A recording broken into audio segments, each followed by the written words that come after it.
Assalamualaikum warahmatullahi wabarakatuh. Halo teman-teman semua, selamat datang di channel YouTube Kelompok 1. Saya Sorol Ramadan. Saya Saiful Mubarak. Saya Nurul Aida. Saya Heni Rahmawati. Saya Tiara Naulia.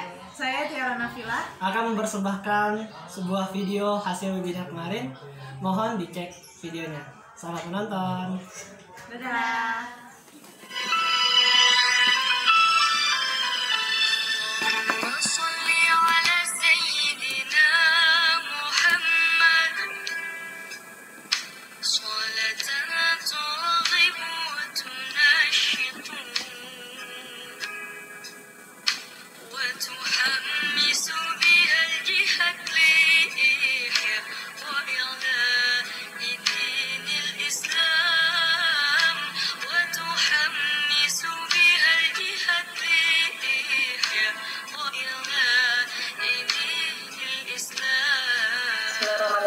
Assalamualaikum warahmatullahi wabarakatuh.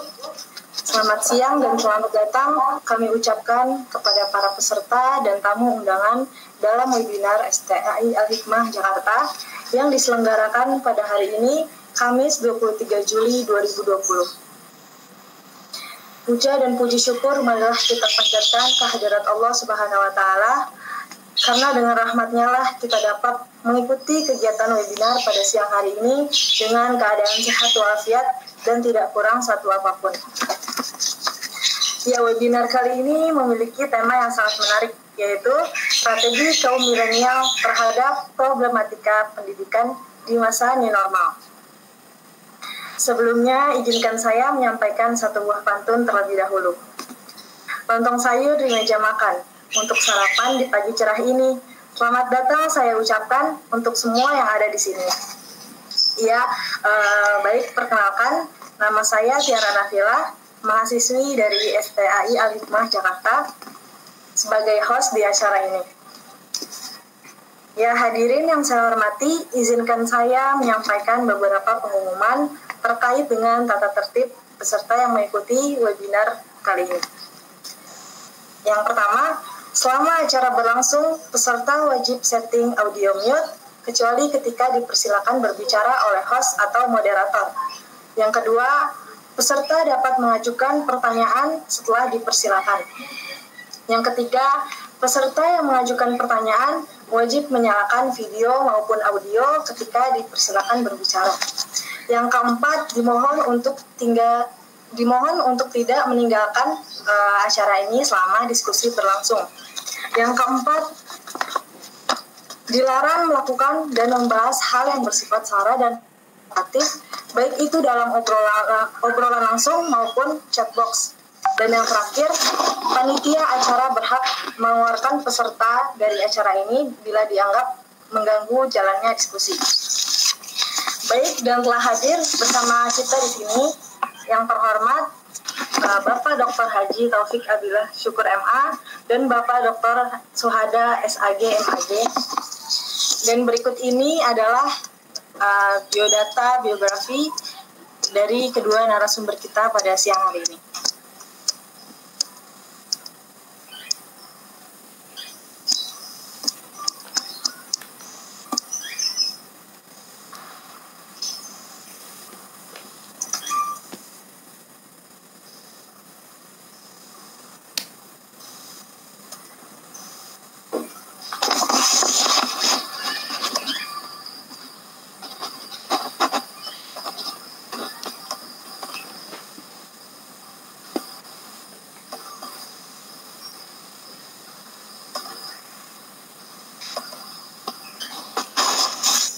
Ya, sebelumnya, sebelum memulai acara, saya akan membacakan rundown acara terlebih dahulu. Yang pertama, pembukaan, dan yang kedua, biografi narasumber, dan yang ketiga, langsung kita mulai ke pemateri pertama, dan yang kedua, dan selanjutnya dari pemateri yang kedua, kemudian diskusi santuy lah, yang kemudian notulen, dan terakhir penutup. Ya, hadirin yang saya hormati, Sebelum kita melangkah ke acara inti, marilah kita awali acara ini dengan berdoa terlebih dahulu agar agenda yang kita buat pada hari ini berjalan dengan lancar dan tidak kurang satu apapun. Al-Fatihah.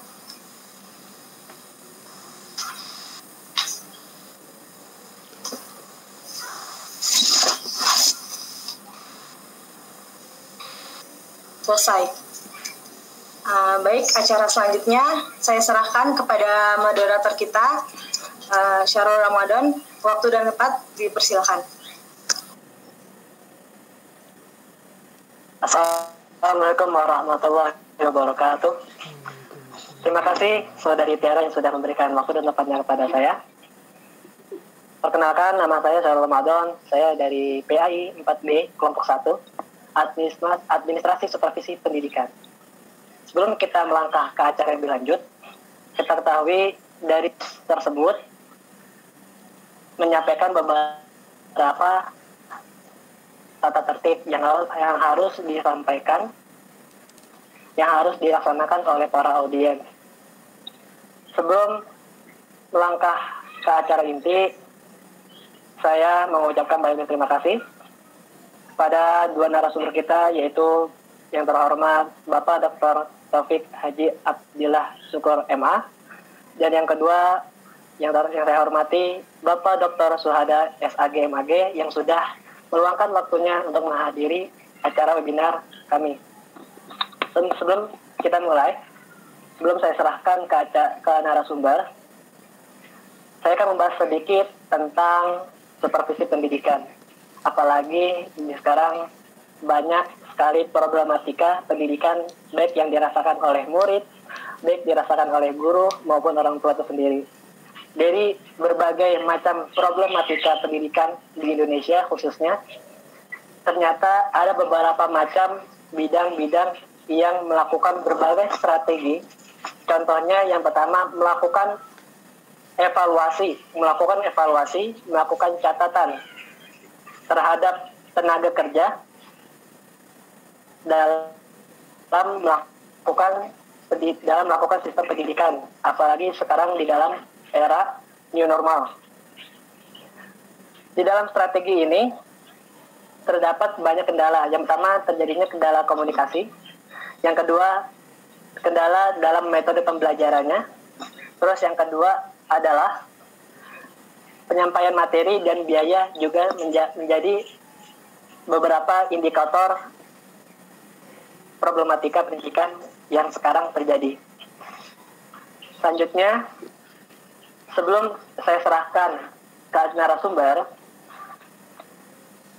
kita, yang pertama saya ingin memberikan waktu terkait narasumber. Yang pertama, untuk narasumber kita, saya akan memberikan waktu 15 menit untuk menyampaikan materinya terkait tema kita, yaitu strategi problematika pendidikan di masa new normal. Jadi untuk narasumber pertama berjumlah 15 menit, yang kedua 15 menit, jadi total untuk narasumber kita pada hari ini yaitu berjumlah 30 menit. Sisanya akan dilaksanakan diskusi santuy. Oke, saya akan melanjutkan acara selanjutnya, yaitu penyampaian materi yang insya Allah kami akan serahkan waktu dan tempatnya. Yang saya hormati Bapak Dr. Haji Taufik Abdillah Syukur MA untuk menyampaikan materi pertama. Waktu dan tempat dipersilahkan.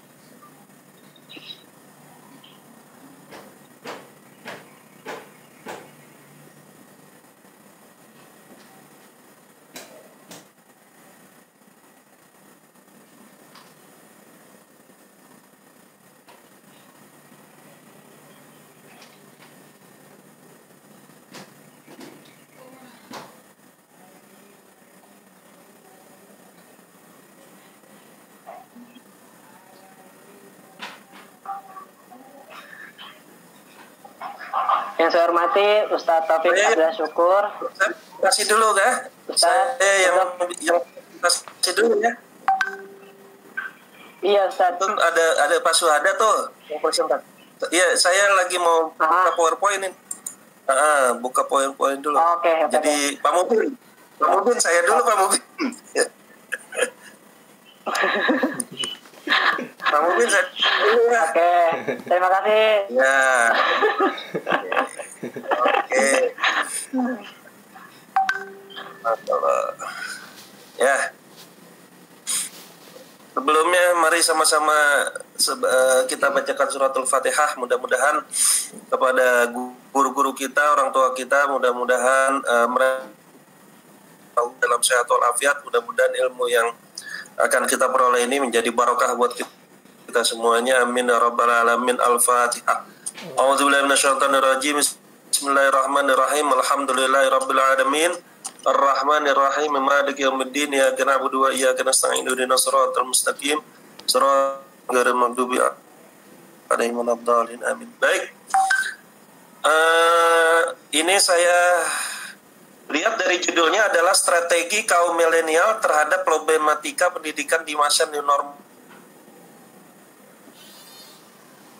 Milenial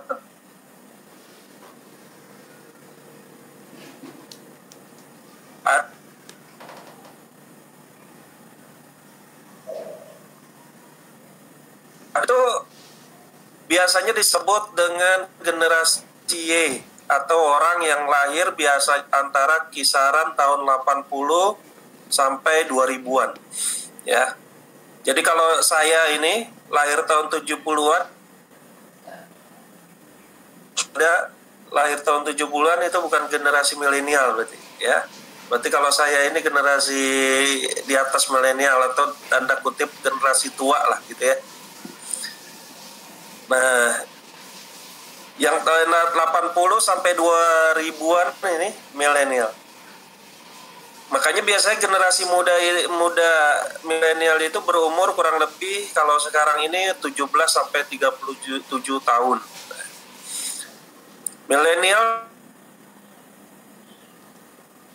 teknologi ini perlu diketahui ya sama teman-teman bahwa saya itu ketika sekolah dari mulai TK, SD, SMP, SMA itu tidak ada pelajaran komputer, ya, tidak ada pelajaran laptop, ya.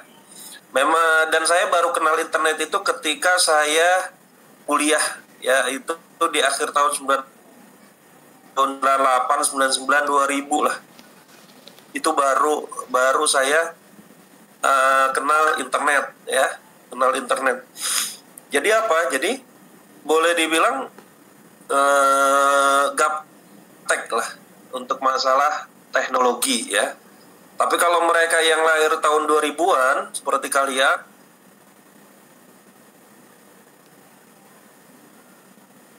sini mereka ini sangat spesial karena kaitannya dengan teknologi, ya. Generasi milenial ini memiliki ciri khas tersendiri, yaitu mereka lahir pada saat TV sudah mulai berwarna, ya. Sudah ada handphone. Dulu saya waktu masih kecil itu TV cuma satu, TVRI. Ya, kemudian mulai dari tahun 95 mulai ada RCTI, ya.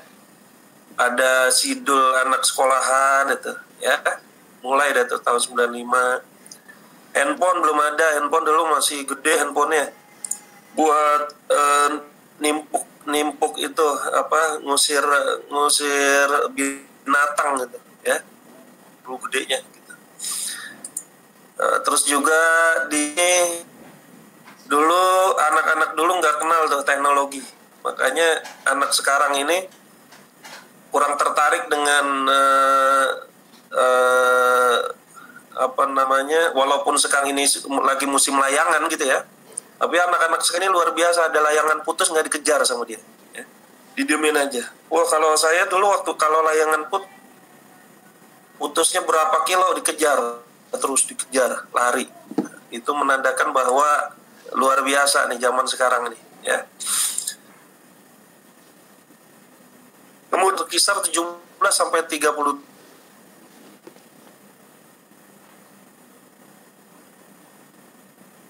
negaranya. Terus kemana ini orang-orang yang milenial ini? Apakah mereka bersembunyi? Gitu.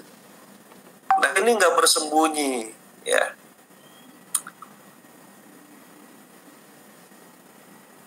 Jika kita melihat ke dunia sosial media, generasi milenial ini sangat mendominasi dibanding dengan generasi X, ya.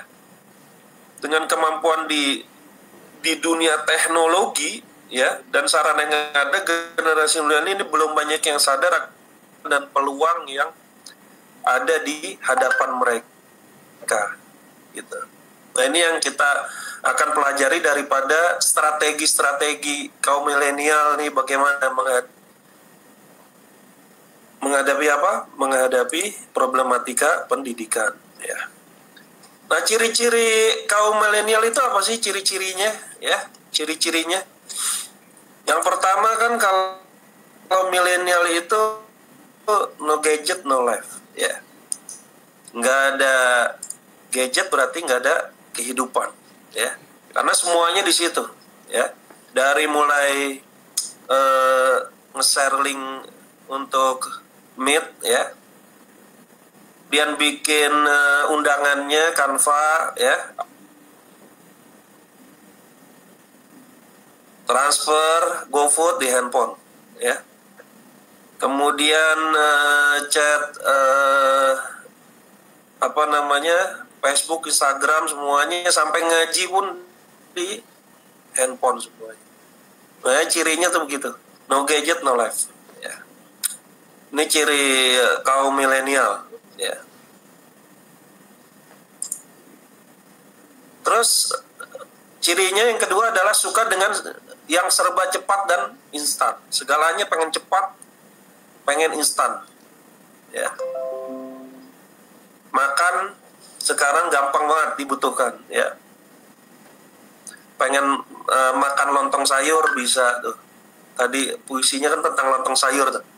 Bisa cepat langsung tersaji, ya. Bisa makan pizza langsung dalam hitungan menit, langsung ada di depan mata, ya. Cepat dan instan, ya. Gampang bosan beli, cepat bosan karena semuanya serba cepat.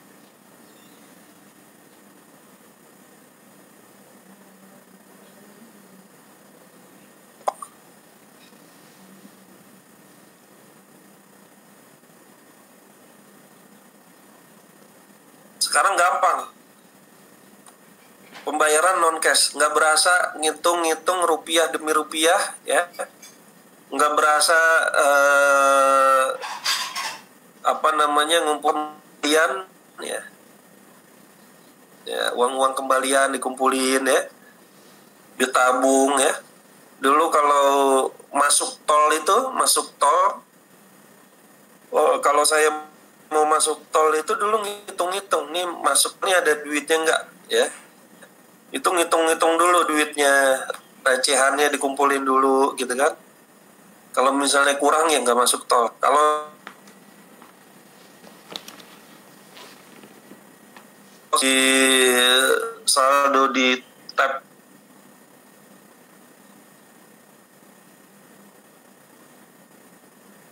ibu, ya. Jadi masuk tol udah nggak mikir-mikir uang lagi, ya. Kemudian selanjutnya cirinya itu berbeda perilaku dalam satu grup dengan di yang lain. Mungkin kalau di grup WA teman-teman, ya, dia humoris, cablak lah kalau bahasa Betawi gitu. Tapi kalau di grup info alikmah, dia harus sopan karena di situ ada dosen, ya.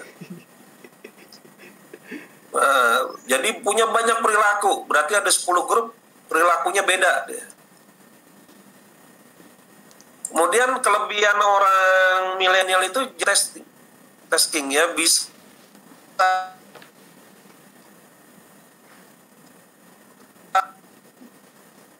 ya dalam satu waktu dia bisa mengetik sambil ngetik mukanya ke layar, buka channel YouTube orang misalnya gitu, ya. Terus tangannya bisa mesen GoFood, gitu, ya. dalam satu, kemudian bisa dia transfer ke orang lain, ya. Pokoknya dia bisa melakukan suatu pekerjaan dalam satu waktu, ya, dengan beres. Di samping itu juga datang tagihan listrik, dia langsung bayar listrik saat itu juga, gitu ya. Nah, ini kelebihan orang milenial. Nah, ciri-ciri orang milenial satu lagi nih, dikit-dikit posting, ya. Makan sebelum dimakan, sebelum dihabisin dipoto dulu, sayang soalnya. Belinya mahal soalnya, di rumah nggak ada, ya, gitu ya. Dikit-dikit posting, pakai mukena baru, ya, pakai dipoto dulu baru sholat, ya, mukena. Terus bagi milenial sharing is cool, ya, share. Ada berita, share langsung, ya. Ada berita, di sini ada webinar nih, share. Wah, share-nya ada berapa? Ada 10 grup, share, ya. Share-nya ini macam-macam, ya. Bisa share yang manfaat, misalnya fadilah 10 hari di awal Zulhijjah, ya. Fadilahnya al-amalu as-salih ahabbu ilallah, ya. Hadisnya misalnya semua amal ibadah yang baik, amal soleh yang dikerjakan di 10 hari pertama bulan Zulhijjah itu adalah ibadah yang paling Allah sukai, ya, daripada waktu-waktu yang lain. Misalnya share, bisa juga share hoak, gitu ya. Sekarang yang lagi santri ini kue klepon, ya. Tahu kue klepon? Ya, sekarang udah masuk Islam kue kleponnya, udah hijrah pakai peci, gitu ya. Itu pokoknya sharing is cool. Nah, itu ciri-ciri milenial, ya. Nah, terus bagaimana nih? Milenial itu kan punya beberapa ciri khas yang mungkin tidak, generasi Y ini punya sesuatu yang mungkin tidak dipunyai oleh generasi, ya, generasi X. Saya ini generasi X, ya. Kalau milenial seperti itu generasi Y. Bahkan ada lagi generasi Z, ya. Ya, generasi Z ini udah ada nih. Tapi kalau milenial ini generasi Y, ya, masih belum Z belum. Ya, kalau kami yang lahir di tahun 70-an itu generasi X, ya. Nah, bagaimana menghadapinya? Ya, yang pertama berpikiran kritis. Ya, jadi milenial dalam menghadapi problem pendidikan kritis, ya. Terbuka apa yang ada di sekeliling kita, dari mulai masalah pendidikan, politik, ekonomi, sosial, budaya, ya. Ini kan milenial ini terkesan tidak kritis, ya, terkesannya, ya, apalagi masalah politik, ya. Politik dulu kami sering demo tuh waktu tahun 98 yang waktu Soeharto diturunkan tuh ketika jadi mahasiswa, ya, kritis terhadap pemerintah misalnya, gitu ya. Boleh aja berpikiran kritis, ya, yang tujuannya apa? Tujuannya adalah untuk memberikan masukan-masukan kepada pemerintah maupun kepada DPR, legislatif maupun yudikatif, ataupun ke siapa saja. Dalam hal ekonomi juga, dalam bidang pendidikan, ya, dan lain sebagainya. Jadi jangan telan mentah-mentah informasi yang didapatkan. Coba berpikir kritis, ya. Dari pikirkan apa yang kamu bisa kontribusikan untuk memecahkan masalah yang ada di sekitar Anda, ya. Kemudian yang selanjutnya, gunakan media sosial.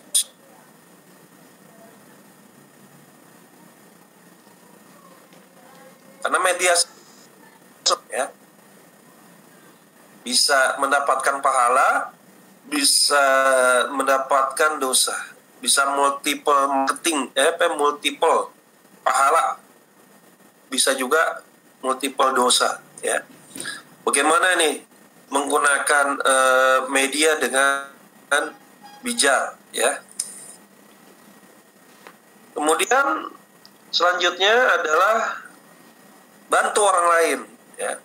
Sering bantu orang lain. Kalau ada berita yang share, langsung bantu orang lain agar dia itu paham, agar dia itu mendapatkan hidayah dan lain sebagainya, ya. Begitu juga bantu orang lain, bantu misalnya nih sekarang ini bantu generasi X yang mungkin sedikit dulu, ya, tidak paham tuh bagaimana menggunakan Corel Draw, bagaimana tidak paham menggunakan Photoshop, ya, tidak paham menggunakan kalau kalian kan cepat, ya, cepat tanggap terhadap perubahan-perubahan yang terjadi terkait dengan masalah teknologi. Tapi itu belum tentu kalian bisa dapatkan sekolah-sekolah yang mungkin kepala sekolahnya sudah agak tua, ya, mungkin guru seniornya sudah agak tua yang kalian manfaatkan itu, ya, kelebihan kalian yang sebagai kaum milenial yang sudah terbiasa dengan teknologi itu jangan minder, ya. Justru kalian harus apa? Harus menonjolkan diri kalian bahwa saya ini kaum milenial, ya, yang bisa yang berbeda dengan kaum X, ya. Karena kenapa? Karena ketika lahir kami sudah disuguhi oleh orang tua kami teknologi yang luar biasa, ya. Dari mulai TV yang berwarna, yang channelnya banyak, ya. Apalagi dari kecil kalian sudah ibunya malas ngurus kalian, biar kalian diem gak nangis, kasih kayak gitu-gitu, ya. Itu belum tentu bisa dimiliki oleh generasi X, ya. Makanya ketika kalian misalnya daftar jadi guru baru di sebuah sekolah, tawarkan ke kepala sekolah, ya. Tawarkan ke kepala sekolah, nih saya punya kelebihan ini, gitu. Oke, sekarang bangun ide. Ya, harus punya ide. Jadi, saran saya untuk menghadapi problematika pendidikan di masa new normal ini, kalianlah yang harus tampil paling depan, ya. Tampil paling depan. Kalau misalnya ada teknologi yang baru nih, misalnya ketika new normal datang, atau ketika PSBB atau ketika Corona datang, oh di sini ada PJJ, pembelajaran jarak jauh, harus menggunakan Zoom. Wow, apa itu Zoom? Kalian yang harus pertama belajar, dan kalian yang harus pertama kali mengajarkan itu kepada guru-guru senior atau kepada kepala sekolah, gitu.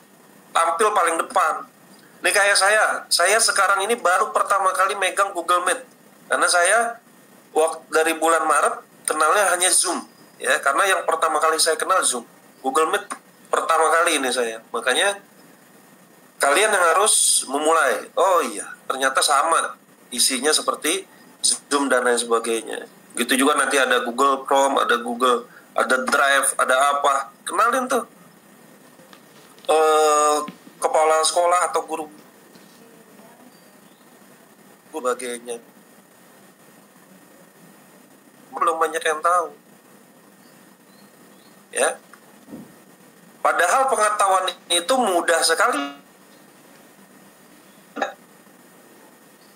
buat Google, padahal itu bisa didapat dengan mudah dengan bantuan Google. Tapi orang-orang generasi X itu nggak tahu bahwa informasi itu sebenarnya mudah didapat. Maka bagaimana nih, kan kembali lagi ke judul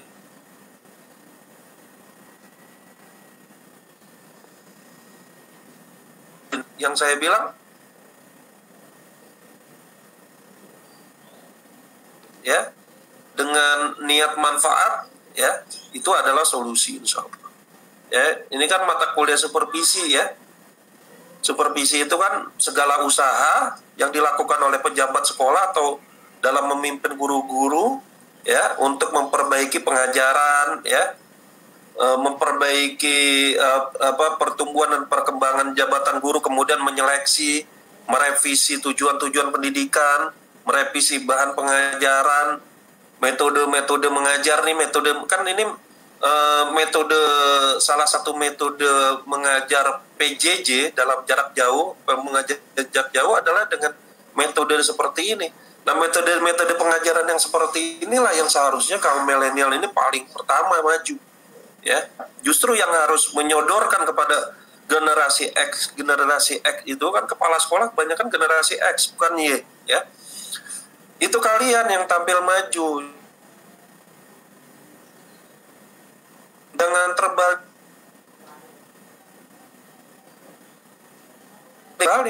karena yang lebih paham teknologi itu kalau kaum milenial gitu loh. Karena yang tadi saya bilang sampai orang milenial itu no gadget no life. Dia kalau nggak ada gadget itu udah kayak ibaratnya begini, naik motor ketinggalan dompet sama ketinggalan handphone ya, ada ketinggalan handphone misalnya, dia balik lagi pasti ke rumahnya. Tapi kalau ketinggalan dompet belum tentu dia balik lagi. Kenapa? Karena bisa bayar lewat handphone. Nah, gitu. Bisa bayar. Nah, yang orang alim, orang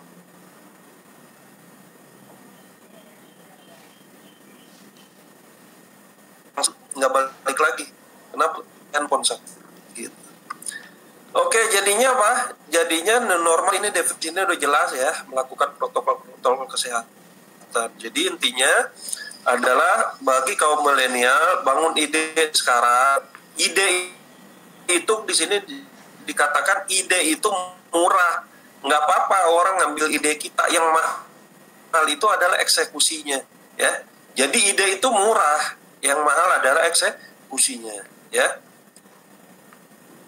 Wallahu a'lam bishawab. Nanti kita teruskan lagi dengan pertanyaan-pertanyaan ya. Wallahu muwaffiq ila aqwamit thoriq. Wassalamualaikum warahmatullahi wabarakatuh.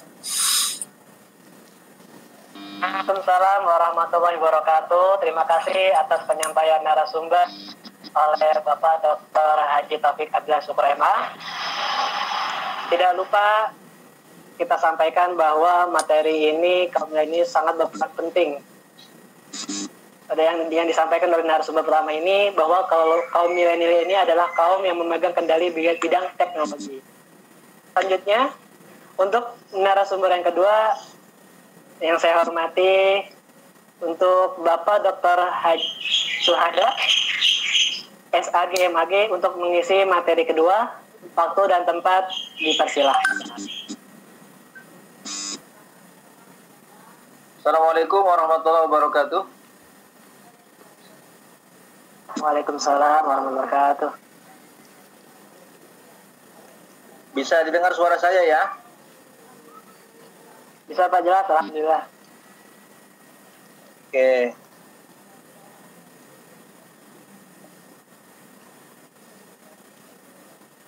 Baik.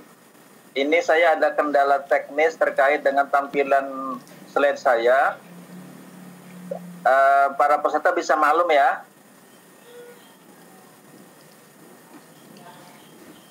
Ya Ustaz. Baik. Terima kasih Ustaz Dr. Taufik terkait dengan pemateri awal. Jadi saya ingin mengawali pada satu persoalan, yaitu terkait dengan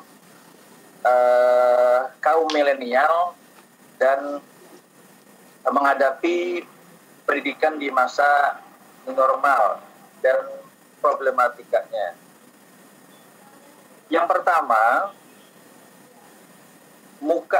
wajah kita sebenarnya ketika kita bicara tentang pendidikan itu adalah wajah Indonesia, gitu ya. Wajah kita Indonesia itu adalah pendidikan, gitu. Nah, pendidikan sejak kita ada itu sudah ada, gitu ya. Pendidikan sejak kita ada itu sudah sudah ada gitu. Artinya apa? Artinya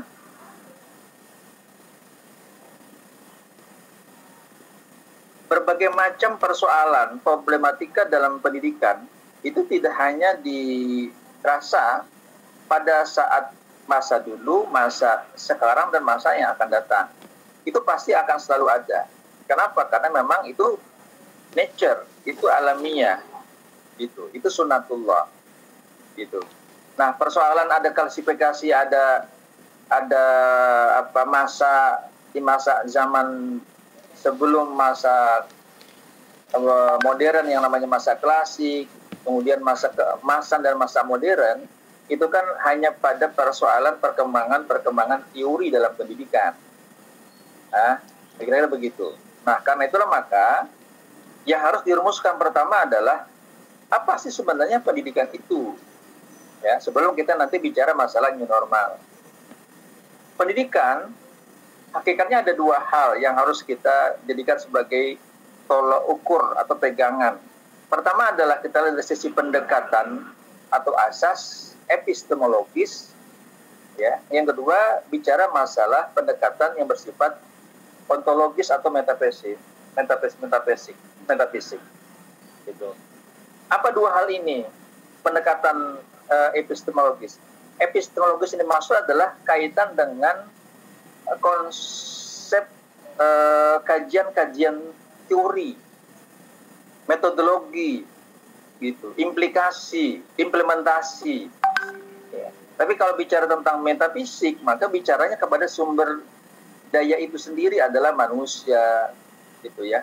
Pengembangan pertumbuhan manusia itu sendiri, kompetensi dan seterusnya. Gitu. Makanya bohong ketika bicara pendidikan, kita nggak bicara masalah tentang konsep, tidak bicara masalah tentang kaitan dengan sumber daya manusia itu sendiri. Itu dua hal yang harus kita lihat sebagai dasar. Oke. Lalu apa pendidikan itu?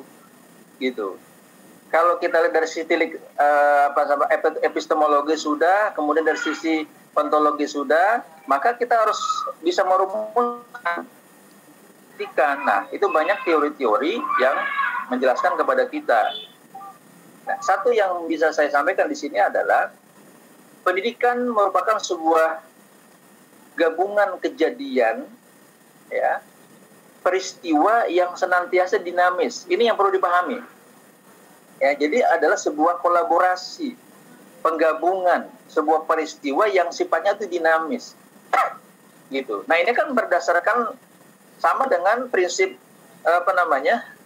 pertumbuhan perkembangan manusia, gitu. Adanya kita itu pasti akan adanya pendidikan. Adanya pendidikan pasti awal adanya kita, gitu. Selalu berkembang dan berkembang, gitu. Tidak hanya dinamis, tapi juga selalu progresif.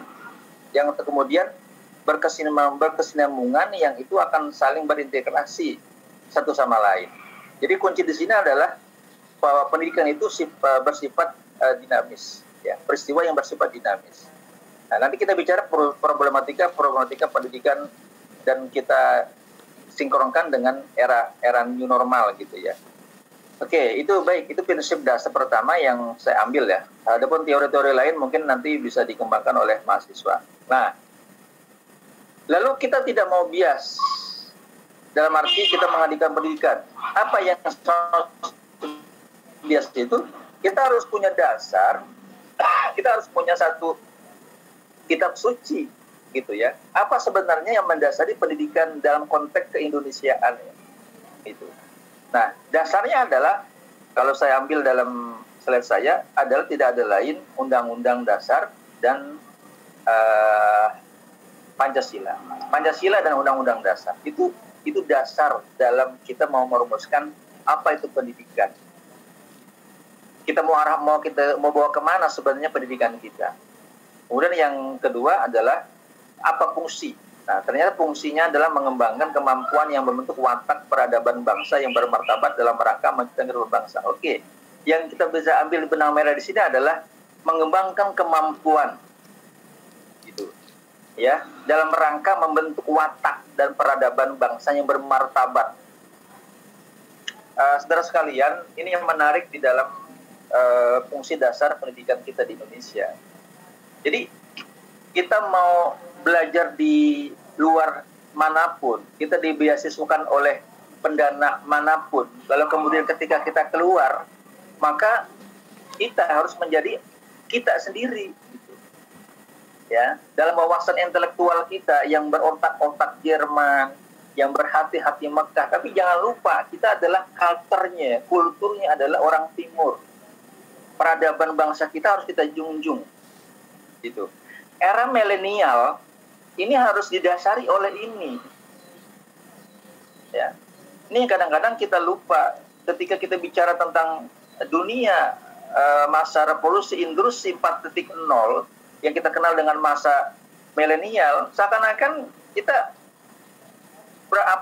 kita mencabut akar rumput kita sebagai orang Timur. Kita pernah sekolah di Kanada, kita sekolah pernah di Amerika, kita sekolah di Australia dengan berbagai macam gelar yang kita bawa, gitu. Tapi ketika dia kembali kepada kampungnya, akarnya, rumpunnya, dia lupa, gitu. Nah, era milenial ini tidak begitu. Dia harus mengakar pada dasarnya. Di mana dia berpijak, dari mana dia berpijak, kemanapun dia berpijak, dia tetap kembali pada kulturnya sebagai orang Timur, gitu. Sehingga falsafah Pancasila menjadi sebuah dasar negara, undang-undang sebagai tolak ukur dalam berpijak, gitu. Jadi jangan kemudian diartikan milenial yang serba tadi Ustaz Taufik sudah menyampaikan serba komputer, serba teknologi dan sebagainya, lalu kemudian kita lupa akan akar rumput dari mana kita berasal. Oke, itu ya. Nah, itu yang saya sampaikan. Kemudian lalu sebenarnya siapa sih milenial itu? Nah, ini karena ada variabel begitu. Siapa sih generasi milenial itu? Milenial itu kita kenal dengan satu teks revolusi industri 4.0. Apa keciri khasannya adalah kemunculan super power komputer, robot pintar, kendaraan tanpa pengemudi, ya, cloud computing, sistem big data dan seterusnya, gitu. Tadi Ustaz telah sampaikan, ya saya 73 itu udah nggak masa milenial lagi, tapi saya hidup pada masa milenial sekarang, gitu. Pak Taufik hidup pada masa milenial sekarang, gitu. Nah, sejatinya saya, Pak Taufik dan seterusnya, gitu, dia tidak keluar dari akar rumput dari mana dia berasal. Gitu. Generasi milenial itu bukan generasi yang kemudian dia mampu menguasai dunia teknologi dengan menguasai revolusi industri dengan berbagai macam sarana-prasarana yang bersifat komputerized, lalu kemudian dia melepas akar rumputnya. Itu saya rasa tidak etik. Itu bukan masyarakat milenial. Masyarakat milenial dibangun dari dasar Pancasila dan Undang-Undang Dasar 45. Di mana di sana mengajarkan membentuk watak yang berkemampuan dan bermartabat berdasarkan pasal dan undang-undang. Gitu. Nah, ini nanti akan menjadi sebuah hal yang mengkerucut begitu. Apa yang harus kita lakukan menjadi sebuah strategi di dalam menghadapi new normal dalam pendidikan. Tapi akarnya kita harus tahu dulu siapa milenial itu. Oke. Jadi milenial itu asumsi orang dalam berbagai macam teori, bahkan saya ambil dari sumber data World Economic Forum, ekonomi dunia, mengatakan bahwa milenial itu keciri khasannya adalah ini general, apa itu pendidik, apa itu pembelajar, apa peserta didik, kemudian ekonomi, politik. Milenial itu adalah kalpas dari semua unsur-unsur yang berserba komputer, teknologi dan sains. Tapi lupa bahwa akar kita dari mana, gitu. Kemudian selanjutnya adalah singkat saja yang kalau kita bicara tentang problematika, maka problematika kita sebenarnya adalah satu, bahwa pendidikan kita tidak lagi berarah pada teacher center. Musibah COVID-19 ini, di samping itu adalah sebuah teguran barangkali, ujian barangkali, atau bahkan dari itu adalah sebuah azab Allah azab mini barangkali karena ulah tangan manusia dan nggak bertanggung jawab. Tapi di balik itu semua, Allah memberikan sebuah hikmah yang sangat besar dalam dunia pendidikan. Itu adalah diantaranya adalah pengembangan metodologi pembelajaran daring dan online. Di sini peserta didik, di sini tenaga kependidikan, di sini pendidik, di sini orang tua dituntut untuk bisa berbaur di dalam dunia itu. Ya, itu hikmahnya. Dan itu bukti. Sampai sekarang kita pendidikan nggak boleh offline. Ya, kita bertemu nggak boleh dengan cara-cara yang berkerumun. Ya, berkomunikasi dengan keluarga kita nggak boleh dengan tatap muka, tatap wajah. Kita harus bisa menggunakan komputer. Ini bukan hikmah namanya, gitu tak? Gitu. Dan kita nggak lagi teacher center tuh nggak lagi. Sekarang tuh udah kelasnya kelas computerized. Asal jangan dijadikan sebuah kiblat. Ya. Walaupun bagaimanapun kondisi online sekarang ini titik lemahnya ada. Ya. Kita sebagai orang milenial nggak bisa langsung mengambil 100%, memakan mentah-mentah dengan dunia online ini, nggak bisa. Bahwa setiap sesuatu nggak ada yang sempurna. Kondisi ini karena ada asbabnya, karena ada asapnya, gitu. Nggak mungkin tahu-tahu ada yang namanya PJJ, nggak ada yang namanya online daring, nggak namanya kuliah online, tuh nggak ada kalau nggak ada asbabnya. Gitu. Tinggal kita mengambil hikmahnya dari mana. Oke, gitu. Dan kemudian apalagi yang selanjutnya adalah kita bicara kompetensi. Nah, kompetensi sekarang yang harus kita miliki sebagai orang milenial adalah kompetensi education kompetensi. Ya, apa? Pertama adalah pendidikan, kompetensi pendidikan, pedagogik. Kemudian apalagi kompetensi for teknologi commercialization. Apa itu? Adalah kompetensi teknologi. Jadi sekarang kita dituntut tentang bagaimana membelajarkan anak didik dengan sekedar tatap muka. Dia harus bisa melek dengan IT. Ini problematika kita. Gitu. New normal ini bukan berarti kemudian kita kembali kepada awal yang kemudian tidak ada apa-apa. Kita ada-adakan, bukan. Bahwa ada kontak daring ini, ya, ini saya yakin tidak sepenuhnya pemerintah sampai kita akhir hayat dengan daring, tidak. Saya yakin tidak. Kenapa? Karena ada titik lemahnya dalam daring ini. Tapi problematika kita sekarang itu adalah kita tidak melek dengan IT. Ya. Kemudian yang ketiga adalah kompetensi globalization. Apa? Kompetensi global. Kita harus, dunia kita sekarang itu, bayangkan, dengan daring ini kita bisa membuka cakrawala konsepsi intelektual kita di dalam memahami sebuah persoalan. Itu namanya kompetensi globalization. Yang keempat adalah kompetensi strategi, future. Gitu. Apa yang harus kita lakukan, strategi apa yang kita harus kita buat. Dan yang kelima adalah kompetensi konselor. Apa itu? Adalah pembinaan konselor, gitu ya. Kemudian yang selanjutnya, lalu bagaimana paradigma seorang pendidik milenial sekarang ini atau pembelajar atau peserta didik? Pertama adalah paradigmanya adalah perubahan cara pandang dalam pembelajaran agar lebih bermakna. Yang sudah memberikan materi yang begitu terterapi dengan begitu luas cakupannya. Yang pertama, milenial itu bukan kaum yang bersifat semuanya apa-apa teknologi. Jadi milenial itu adalah manusia yang tidak lupa akarnya berasal dari mana. Itu poinnya. Itu diambil. Saya ingatkan kembali untuk para audiens bahwa untuk mendapat sertifikat kami himbau akan kami berikan apabila audiens mengikuti acara webinar dari awal hingga selesai acara diskusi.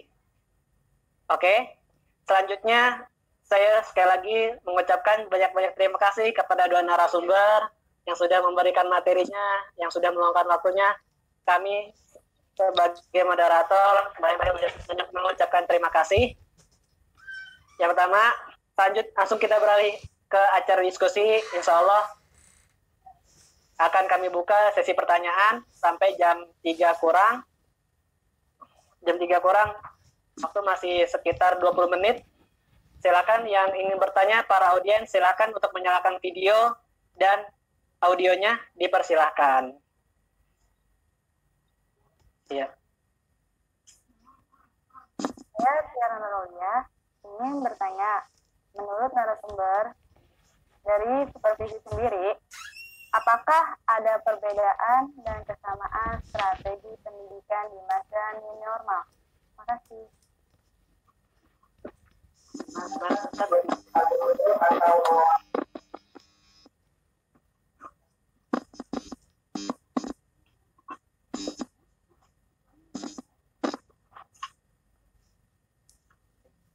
Ayo, untuk gimana Ustaz? Tampung dulu atau mau langsung dijawab? Tampung saja, tampung. Selanjutnya untuk pertanyaan kedua yang ingin bertanya silakan. Assalamualaikum warahmatullahi wabarakatuh. Nama saya Nurul Aida. Di dalam pendidikan pasti ada tolak ukur. Saya ingin bertanya, menurut narasumber, antara TQM abad ke-21 dengan kualitas pendidikan sekarang, apakah ada batasan tertentu dalam mengukur kualitas pendidikan sekarang? Sekian, terima kasih. Oke, terima kasih. Grupnya sudah bertanya. Silakan yang mau bertanya lagi. Selanjutnya. Yang ketiga. Ya, nama saya Heni Rahmawati.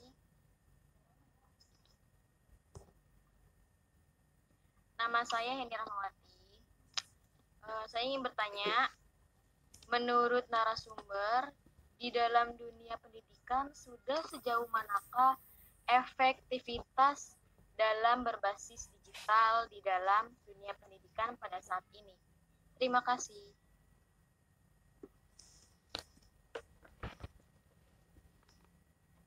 Alhamdulillah sudah 3 pertanyaan yang sudah bertanya. Silakan. Yang mau nanya lagi, yang ingin bertanya silakan. Baik, saya Saidul Mubarok. Tadi sudah disebutkan beberapa permasalahan dan solusi-solusinya tentang supervisi di masa new normal ini. Nah, di sini ada yang mengganjal sedikit. Pertanyaannya yaitu, menurut narasumber, di dalam peran supervisi akademik, bagaimanakah peran guru terhadap jabatan di supervisi akademik tersebut? Kira-kira seperti itu. Baik, terima kasih.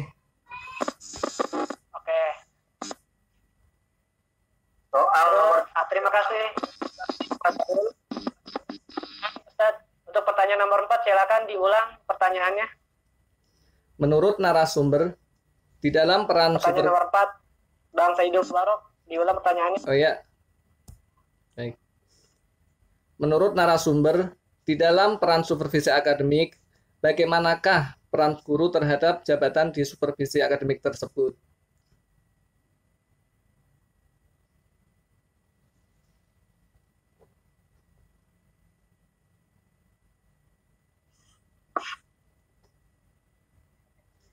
Gimana Ustaz? Sudah jelas?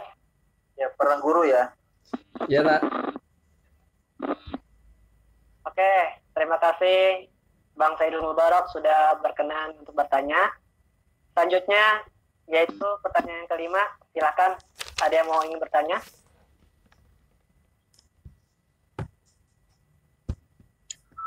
Assalamualaikum warahmatullahi wabarakatuh. Perkenalkan, nama saya Muhammad Subahan. Di masa sekarang ini, pandemi banyak menyebabkan berbagai permasalahan. Menurut narasumber, bagaimana cara menyelesaikan problem pendidikan, bagaimana strateginya, dan bagaimana pendekatan supervisi dalam menyelesaikan masalah tersebut. Terima kasih.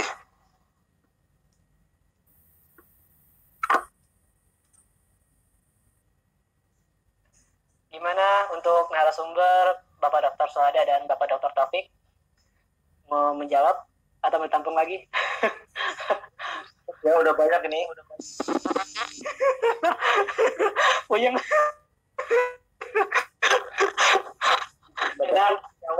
Oke. Untuk pertanyaan kami stop dulu. 5 orang pertama insya Allah akan dijawab oleh narasumber kita. Silakan untuk narasumber untuk menjawab. Waktu dan tempat dipersilahkan.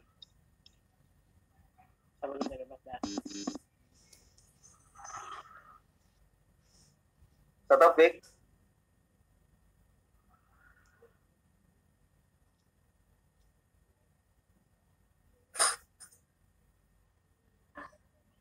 Ya, baik, saya dulu berarti ya. Oke. Baik. Jawabannya hampir sama ya, banyak yang samanya. Strategi pembelajaran di masa new normal ini, yang tadi saya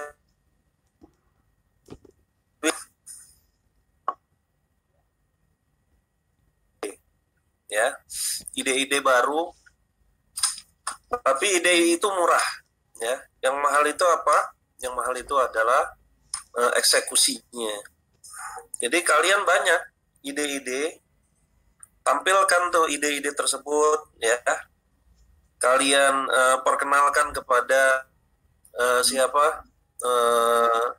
Kepala sekolah atau guru-guru senior, ya, bahwa kalian itu adalah generasi milenial, generasi yang sudah terbiasa dengan hal-hal yang sifatnya teknologi, ya.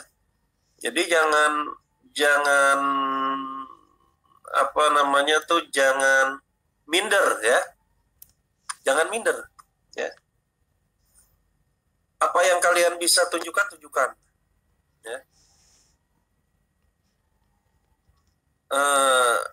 Ada di Aligma itu namanya Pak Mubin tuh yang tadi dengan Pak Suhada, ya. Kami kemarin bikin acara webinar seperti ini, ya. Kalau tanpa bantuan dari Pak Mubin yang generasi milenial, karena beliau kan lahir tahun 90 ya. Nah, berarti milenial. Kalau tanpa ada Pak Mubin kurang sempurna itu acara, karena dia yang bikin Google Chrome-nya, bikin sertifikatnya, bikin acara menjadi bagus lah, ya. Nah, itu kalau kalian terjun ke sekolah-sekolah, itu banyak yang belum tahu yang kayak gitu-gitu, ya. Masih banyak yang belum tahu. Maka kalian harus apa? Kata kuncinya di masa new normal ini, kata kuncinya begini. Cepat belajar cepat, gitu ya. Kemudian belajar dengan cepat. Ada apa nih yang baru nih, ya? PJJ, pendidikan jarak jauh yang sebelumnya nggak kenal yang namanya Zoom, nggak kenal yang namanya Google Meet, ya, dan lain sebagainya, ya. Kemudian selanjutnya pertanyaan yang kedua, kualitas pendidikan atau TKM, ya. Kualitas pendidikan atau TKM, kalau kalian ingin melihat sekolah yang kualitasnya bagus, TKM-nya bagus, itu cuma satu kata saja. Saya kasih kata kuncinya aja. Yaitu sekolah yang muridnya banyak, nolak murid, ya. Itu berarti kualitas pendidikannya bagus, ya. Terus apa lagi? Terus efektivitas digital saat ini, ya. Ini pertanyaan yang keberapa? Yang ketiga. Tadi Pak Suhada kan sudah bilang bahwa pendidikan jarak jauh ini pasti ada kelemahannya, ya kan? Pasti ada kelemahannya. Dan pendidikan dengan metode Zoom seperti ini itu sama dengan metode-metode pembelajaran yang lain. Pasti ada kelebihan, pasti ada kelemahan. Karena di dalam metode pembelajaran itu tidak ada 100% metode yang sempurna. Tidak ada 100% metode pembelajaran ya yang sempurna. Pasti ada kelebihan, ada kekurangan. Pasti itu. Ketika kalian belajar metode pembelajaran, misalnya metode ceramah, pasti ada kelebihan, pasti ada kekurangan. Atau misalnya yang paling bagus metode apa sih? Metode cerita misalnya. Metode cerita bagus ya, bisa membuat orang itu terkesima atau terbayang-bayang ketika setelah pembelajaran. Misalnya metode paling bagus metode cerita misalnya. Tetap aja metode cerita itu punya kekurangan. Ya. Atau tidak mungkin dari awal masuk sampai akhir masuk metode cerita terus. Tidak mungkin. Ya. Pasti di situ ada penggabungan daripada metode-metode yang lain, baik itu penugasan, demonstrasi, ya, metode tanya jawab dan lain sebagainya. Jadi setiap metode itu memang ada kelebihan, ada kelemahan. Nah, misalnya metode jarak jauh seperti ini ada kelebihan, ada kekurangan. Ya. Kekurangannya banyak. Tidak. Kelebihannya apa? Kelebihannya ini bisa mengumpulkan kalian dalam satu waktu, ya, di tempat yang berbeda. Ya. Bahkan ketika kemarin bikin webinar Al-Hikmah sampai 1.000 orang. Ya, ada yang dari Papua, ada yang dari Medan, ada yang dari Makassar. Coba kalau misalnya tidak ada Zoom, ya, berapa transport berapa tiket pesawat yang harus dikeluarkan, ya? Pak, mohon maaf, mau nanya, Ya. itu maksudnya metode yang disukai metode yang pendidikan disukai dari kaum milenial itu apa? Seperti apa? Metodenya? Iya. Jadi metode yang disukai kaum milenial. Nah, Iya. nah, kalau metode itu tergantung siapa yang membawakannya. Ya. Siapa yang membawakannya? Yang membawakan siapa? Guru, ya kan? Yang membawakan guru, ya. Metode cerita, ya. Kalau gurunya enak membawakan cerita, ya enak ngajarnya. Tapi kalau gurunya nggak bisa membawakan metode itu dengan baik, maka nggak enak. Ya. Metode ceramah, yang membawakannya pinter ceramah, enak. Ya. Kalau tidak bisa ceramah, tidak enak. Ya. Metode tanya jawab itu walaupun kelihatannya seperti tanya jawab, tapi tanya jawab itu harus ada skill tersendiri, ada latihan tersendiri yang bisa dipergunakan dalam metode tanya jawab. Jadi apapun metodenya itu bagus, ya, bagi kaum milenial. Tergantung di tangan siapa metode itu digunakan, ya, tergantung. Makanya kalian ini calon guru, kandidat guru, ya, di dalam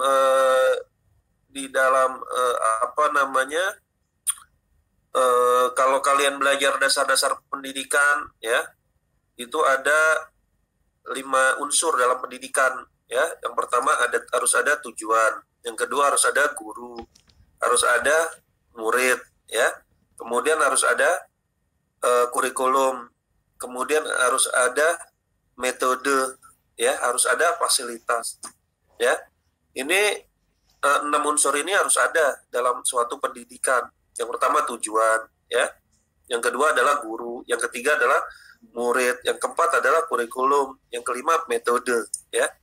Metode ini salah satu bagian daripada unsur pendidikan yang harus ada, ya. Metode pembelajaran bahasa Arab di pesantren salaf dengan gontor tentu berbeda. Yang membedakan apa? Metodenya, ya. Tapi semua ini yang 6 tadi itu, ya, yang tadi itu kalau 6 itu tujuan, guru, murid, terus apalagi metode, ya, fasilitas dan lain sebagainya, itu tertuju kalau diperas menjadi satu, yaitu siapa? Guru, ya, guru. Kalau terus jigsaw, karena kan ya percuma. Ya, kurikulumnya bagus, tapi gurunya banyak kesalahan dari rumah di buku sekolah. Ya, fasilitasnya bagus, AC-nya 10 di kelas itu. Saking mewahnya tuh, sampai 10 AC-nya. Ya, tapi gurunya melehoy, atau melehoy. Atau gurunya ambiar, nah, gitu ya. Nah, hancur juga, ya. Jadi kuncinya di guru, ya. Jadi metode apapun juga seperti metode ini gurunya, ya. Oke, saya kira udah dijawab semuanya, ya. Oke, silakan. Oke, terima kasih Ustadz Dr. Haji Taufik Abdullah Sukarema yang sudah menjawab. Mungkin Bapak Dr. Suhad mau menambahkan.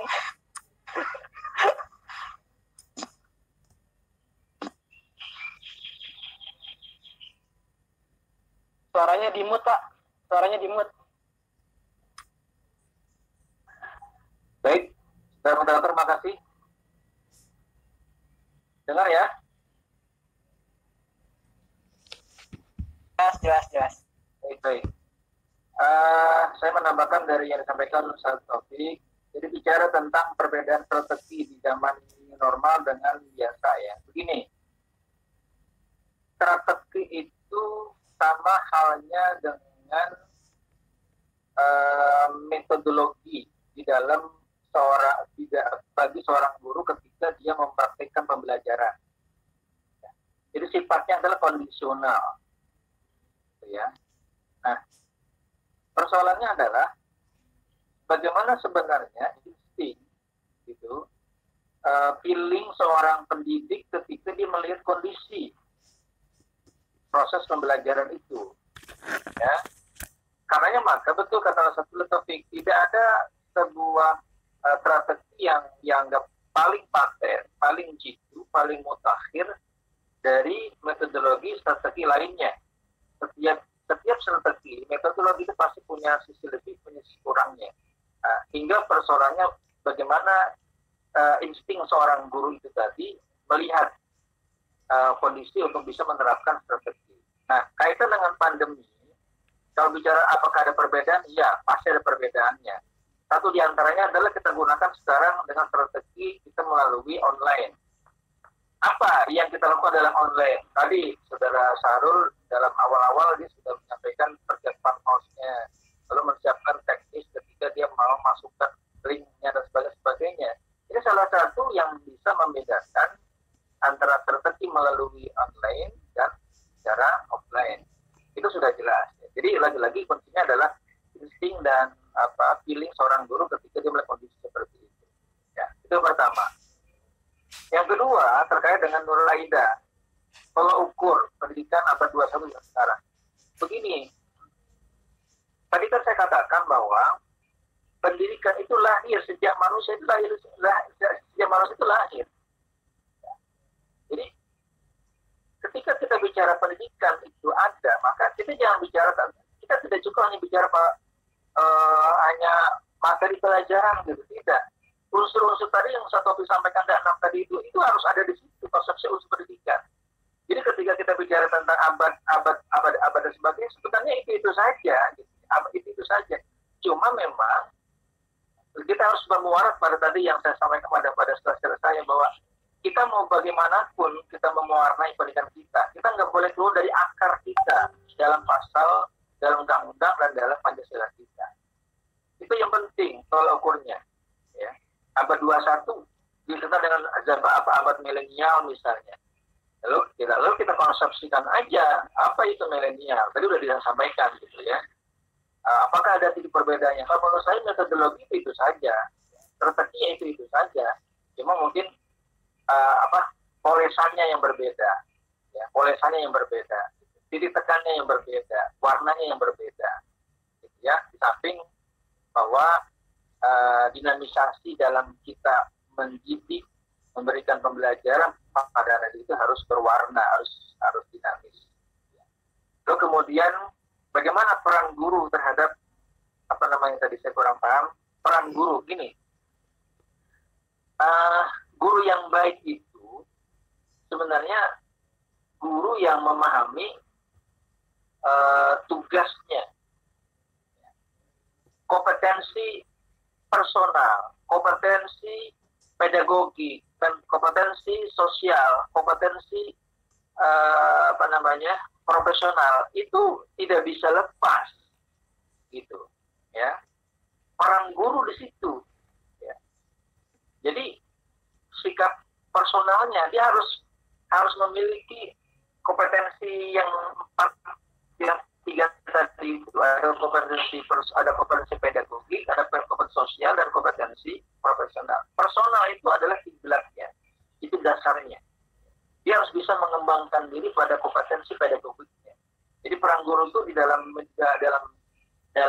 apalagi kalau bicara peran guru terhadap kondisi new normal, tidak secara murni seperti sebelumnya, karena ini memang sangat beriringan, ya. Jadi new normal nggak berarti kemudian dia harus kembali kepada dasar yang sah, karena tidak ada, tapi sebaliknya kita masih membekas, kita masih ada satu sisa-sisa protokoler. Protokol itu kan ada 4 ciri khasnya. Yang pertama adalah dia tidak berkerumun, dia pakai masker, cuci tangan, dan dia tidak jaga jarak. Itu kan 4 ciri khasnya. Nah, dalam kondisi seperti ini peran guru harus banyak terlibat di dalam pendidikan. Dan yang terakhir adalah terkait dengan pendekatan supervisi apa. Begini, pendidikan dilihat dari 3 unsur. Pertama adalah seorang pendidik, kedua pendidik, dan ketiga adalah lingkungan. Oke. Nah, kondisi sekarang ini, ya, supervisornya ini lebih menitikberatkan pada orang tua, gitu, ya. Masa pandemi sekarang itu, jadi gini, saudara-saudara dan teman-teman, ya, kita kemarin mungkin pernah membaca dan melihat dalam media, ada wali murid yang protes ke Kementerian Pendidikan agar suasana dibalik lagi menjadi offline. Ya, pernah lihat itu, ya. Saya pikir begini, itu sah-sah saja, ya. Tapi begini, dalam konsep pendidikan, pendidik yang pertama itu adalah orang tua. Oke? Sekolah, kemudian media, itu adalah hanya guru setelah kita sebagai orang tua. Karenanya maka tidak sepatutnya kita semuanya memfokuskan kesalahan kepada sebuah lembaga atau sekolah yang tidak mengadakan pertemuan offline, gitu. Mestinya sekarang kita diuji nih sebagai orang tua, gitu. Karena dasar pendidikan pertama anak itu bukan di sekolah. Pendidikan agama anak itu ada di rumah. Nah, sekarang kita tuntut sebagai orang tua, sebagai pengajar, sebagai mu'alim, sebagai mudabbir, sebagai mudarris, sebagai mukri, gitu. Jadi nggak bisa, kita nggak boleh ngeluh, gitu. Di sini kita dituntut oleh sebuah kondisi new normal, gitu, dalam kondisi masih berbaur dengan musibah yang memang belum kelihatan kapan ini mulai akan selesai. Jadi tindakan seorang wali murid yang protes ke kementerian itu bagi saya sah-sah saja. Tapi yang bijak mestinya adalah bahwa pendidikan yang pertama yang harus dilakukan adalah oleh murid itu adalah seorang guru. Guru pertama itu adalah orang tua, bukan sekolah. Gitu. Makanya kondisi pandemi seperti ini mestinya orang tua itu harus lebih aktif. Gitu. Kita harus lebih aware. Nah, jangan mudah kepada guru.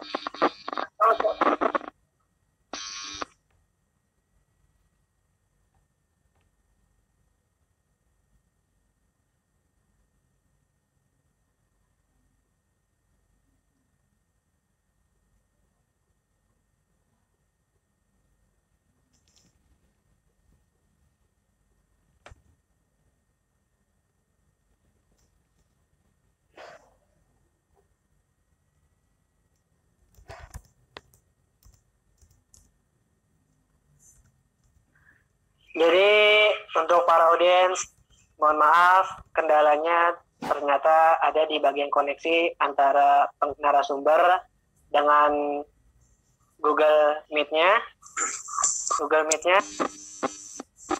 yang mungkin beberapa waktu akan di backup oleh Bapak Dr. Taufik Abdillah Syukur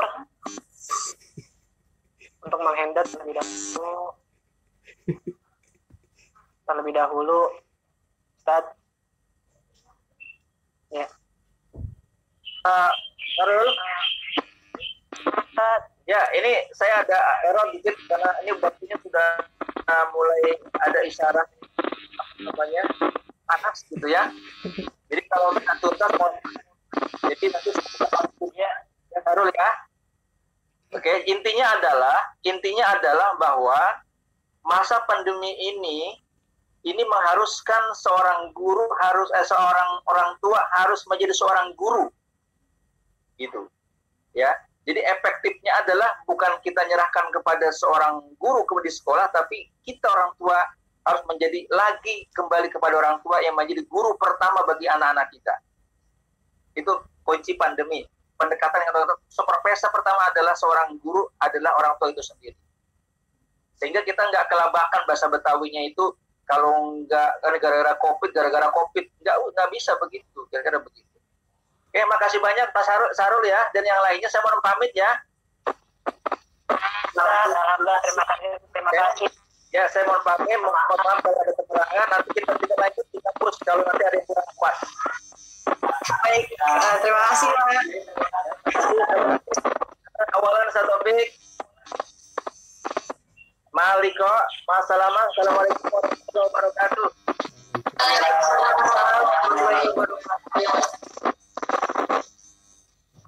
Alhamdulillah, materi kita pada hari ini berjalan dengan begitu lancar. Kami sebagai satu perwakilan mengucapkan banyak-banyak terima kasih kepada para narasumber, yaitu Bapak Dr. Haji Taufik Abdillah Syukur MA dan Bapak Dr. Suhada SAG MAG yang sudah berkenan meluangkan waktunya untuk mengisi acara. Dan kami memohon maaf bahwa ada beberapa kendala itu baik di koneksi, mohon dimaklumi karena sedang kondisi panas. Oke, selanjutnya yaitu acara selanjutnya yaitu notulen yang akan disampaikan oleh saudari Nurul Aida. Waktu dan tempat dipersilahkan. Assalamualaikum warahmatullahi wabarakatuh. Di sini saya akan menyampaikan notulen kesimpulan dari narasumber. Yang pertama, di antara generasi milenial ini salah satunya yang pertama itu berpikir kritis atau terbuka semua bidang. Yang kedua itu harus menggunakan sosmed dengan bijak. Yang ketiga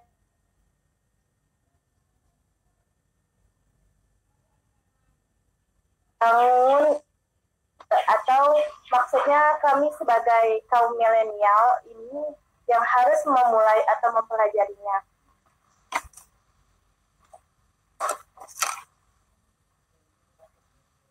Pendidikan itu harus ditolak ukur. Yang pertama itu pendekatan etimologis atau konsep kajian-kajian teori metode teknologi. Selanjutnya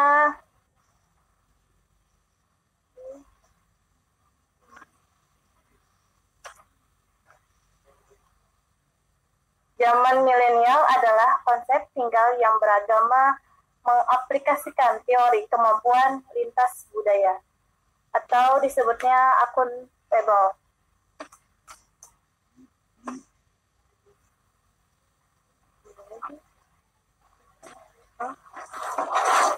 Sekian, terima kasih. Wassalamualaikum warahmatullahi wabarakatuh.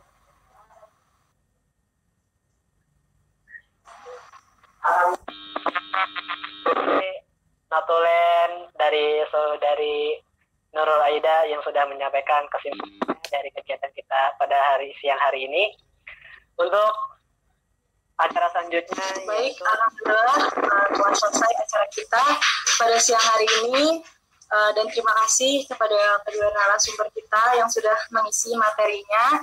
Semoga apa yang disampaikan oleh kedua narasumber kita bisa bermanfaat, ilmunya bisa diterapkan juga. Dan saya selaku host memohon maaf sebesar-besarnya bila ada kesalahan kata maupun perbuatan, dan kami memohon maaf atas tim kelompok bila ada kekurangan dalam acara ini. Billahi taufiq wal hidayah. Assalamualaikum warahmatullahi wabarakatuh.